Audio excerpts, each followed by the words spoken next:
చంద్రబాబు నాయుడు, పవన్ కళ్యాణ్ లేదా లోకేష్ వాళ్ళని సంతృప్తి పరచడానికి మీరు ఎన్ని కేసులు పెట్టినా తగ్గేది ఎవడు లేదు కదా. కాకపోతే ఇక్కడ ఆక్షేపణీయం, అభ్యంతరకరం ఏంటంటే ఒకళ్ళ మహిళా మాజీ శాసనసభ్యురాలు, మహిళా మాజీ మంత్రి పట్ల, మరీ ప్రత్యేకించి ఒక మహిళ పట్ల ప్రవర్తించే తీరా పోలీసు అదేం చెప్తున్నాను. ఇది అతన్ని ప్రశ్నిస్తున్నాను, లేదా అతని కుటుంబ సభ్యులకి అడుగుతున్నాను. కాస్త అన్నంతో పాటు సభ్యతా సంస్కారం కూడా పెట్టండి అమ్మాడికి. ఇంట్లో అన్నంతో పాటు సభ్యతా సంస్కారం కూడా పెట్టండి ప్లేట్లో. బయటకు వచ్చి పశువులాగా, మృగంలాగా ప్రవర్తించే పరిస్థితి వస్తే దమ్ముగా నువ్వు ఉద్యోగం చేయి, 41 నోటీస్ ఇవ్వు, ఎఫ్ఐఆర్ కాపీ మొహాన్ కొట్టు, జుట్టు పరుకుని ఈడ్చుకెళ్ళు, బేడీలేసుకుని నడిపించుకెళ్ళు. నీ ఉద్యోగాన్ని ఎవడాపుతాడు? అంతేగాని ఒక మహిళ పట్ల కీచకుడిలాగా ప్రవర్తించే పరిస్థితి వస్తే తగిన శాస్తి మాత్రం అనుభవించాల్సిన పరిస్థితి వస్తుంది.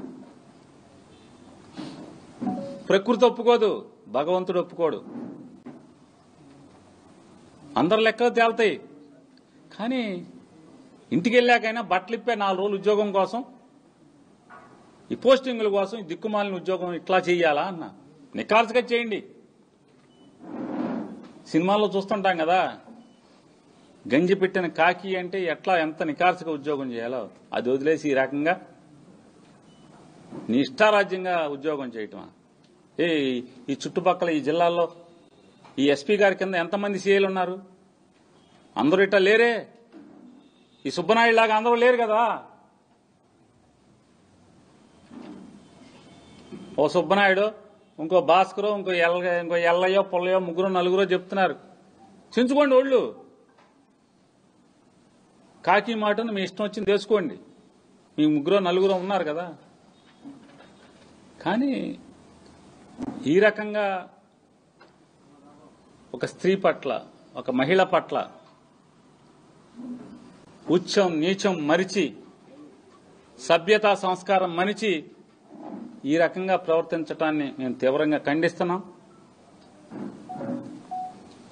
అలాగే ఉన్నతాధికారులకు కూడా చెప్తున్నాం, అతని మీద ఖచ్చితంగా చర్యలు తీసుకోండి మీరు. అంటే చట్టం అరెస్టులు చేసేప్పుడు కోర్టులు ఎన్నిసార్లు గడ్డి పెడుతున్నా కూడా ఈ సుబ్బనాయుడు లాంటి వాళ్ళు ఎవరు కూడా మారరాయిక. ఈ 3-4 ఈ జిల్లాలో ఉన్నోళ్ళు కోర్టులు ఇప్పటికి ఎన్నిసార్లు అక్షంతలేస్తున్నాయి? ఎన్నిసార్లు మొహమ్మ చేపట్టు మీ డీజీపీని పిలుస్తాం కోర్టులకి అని చెప్పి చెప్తున్నా కూడా భయం భక్తి లేదు. చట్టం మేరకు పనిచేసే, చట్టానికి లోబడి ఉద్యోగ నిర్వహణ చేయరు. ఎవడి మీద కేసు ఉంటే ఆడి మీద ఏం కేసు ఉందో నోటీస్ ఇవ్వు, లేదా ఇంట్లో కుటుంబ సభ్యులకు నోటీస్ పడే మొహానా సంతకం పెట్టించుకో. నీ మొగుడి మీద, నీ కొడుకు మీద ఈ కేసు ఉంది అని చెప్పి అరెస్ట్ చేసి తీసుకెళ్ళు. అది కాని పద్ధతి ఏమీ కాకుండా నీకు ఎక్కడ కనపడితే అక్కడ కనీసం ఒక మహిళా మంత్రిగా, మాజీ మంత్రి గారు కారులో కూర్చునుంటే కారు సీట్లోకి నువ్వు ఆవిడ ఊళ్ళోకి ఎక్కబడేస్తావా? లాగేస్తావా ఆవిడని బయటికి? ఆవిడ అరుస్తుంది. ఏం అసలు ఎందుకు నువ్వు ఎందుకు నా కారులోకి దూరుతున్నావు ఎందుకు అని చెప్పని, ఎందుకు దౌర్జన్యం చేస్తున్నావని ఆవిడ అడుస్తుంటే కూడా లెక్క లేకుండా నీ మీద కేసు పెడతా, అసాల్ట్ కేసు పెడతా. చుట్టూ ఉన్నారు కదా పోలీసులు, ఎవరు అందరూ సభ్యతగానే ప్రవర్తిస్తున్నారు కదా. ఎవరు ఎస్ఐలు ఉన్నారు, ఏఎస్ఐలు ఉన్నారు. వాళ్ళు ఎందుకు సభ్యత మర్చిపోలేదు? ఈ సుబ్బనాయుడు ఒక్కడే ఎందుకు సభ్యత మర్చిపోయాడు? వాళ్ళు పోలీసులే కదా. నికార్సైన పోలీసులు కాదా వాళ్ళు? ఈ జిల్లా ఎస్పీ గారిని గట్టిగా కోరుతున్నాం, డిమాండ్ చేస్తున్నాం.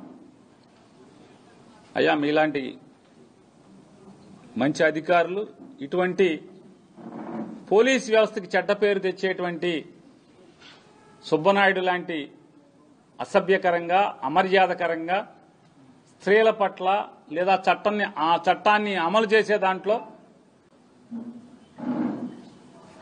విధి నిర్వహణని కిందకి దిగజారుస్తున్నటువంటి ఇటువంటి వ్యక్తుల పట్ల మీరు చర్యలు తీసుకోండి, ఇట్లాంటి వాళ్ళని కంట్రోల్ చేయాలని చెప్పని కూడా వైఎస్ఆర్ కాంగ్రెస్ పార్టీ తరఫున డిమాండ్ చేస్తున్నాం. పుల్లారావు గారి భార్య పుట్టినరోజుకు వెళ్లి ఈ నియోజకవర్గంలో పోలీసులు అంతా కేక్ కోసి జైలు పెరిగిన వాళ్ళు ఎట్లా పనిచేస్తున్నారు అనుకుంటారు? పుల్లారావు గారి భార్య పుట్టినరోజుకి వెళ్లి జైలు కొట్టారు, కేకు ముక్కలు కోసి ఆవిడకి తినిపించారన్న సంగతి నేనైతే చూడలేదు. మీరైతే విలేకరులుగా మీరు చెప్తున్నారు కాబట్టి ఈ రాష్ట్ర డీజీపీ ఖచ్చితంగా ఆయన కాకి యూనిఫామ్ వేసుకుని ఒక శాసనసభ్యుడు శ్రీమతి పుట్టినరోజు వేడుకల్లో ఆనంద పరవశులై పాల్గొని కేకులు కోసి ఆవిడకి పెట్టి జైలు పలికిన మాట మీరు వీడియో చూస్తే కనుక చర్యలు తీసుకోకుండా ఉంటే ఇక మీ డీజీపీ గారి విఘ్నతకే వదిలేస్తున్నాము. సార్, ఇది ఒక కేసులో కాదు, నిన్న తాడికొండలో కూడా 3:30కి ఒక దళిత ఎంపీటీసీ సభ్యురాల్ని ఈడ్చుకుంటూ నెట్టుకుంటూ లైట్లు ఆపి చాలా దారుణంగా హింసించి తీసుకొచ్చారు.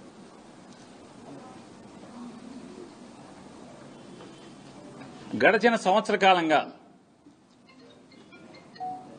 పోలీసు వ్యవస్థలో తులసివనంలో గంజాయి మొక్కలు ఎలా అయితే అక్కడక్కడ ఉంటాయో ఆంధ్రప్రదేశ్ రాష్ట్ర పోలీసు వ్యవస్థలో తులసివనంలో గంజాయి మొక్కల్లాగా కొంతమంది చెడిపోయిన పోలీసులు కాకికి బట్టలేసుకుని తిరుగుతున్నటువంటి పరిస్థితుల్లో మీరు చెప్పినటువంటి మహిళా ఎంపీటీసీని మహిళా పోలీసులు గాని ఎవరూ లేకుండా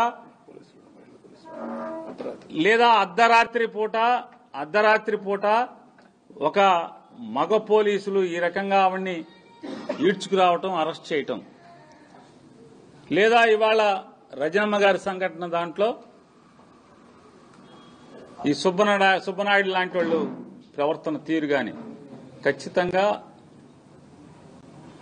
ఈ గంజాయి మొక్కల్ని కంట్రోల్ చేయాల్సినటువంటి లేదా కలుపు పెరకాల్సినటువంటి అవసరం పోలీసు వ్యవస్థ నడుపుతున్నటువంటి ఉన్నతాధికారుల మీద ఉందనేది వారు గుర్తించాలని చెప్పి డిమాండ్ చేస్తున్నాం.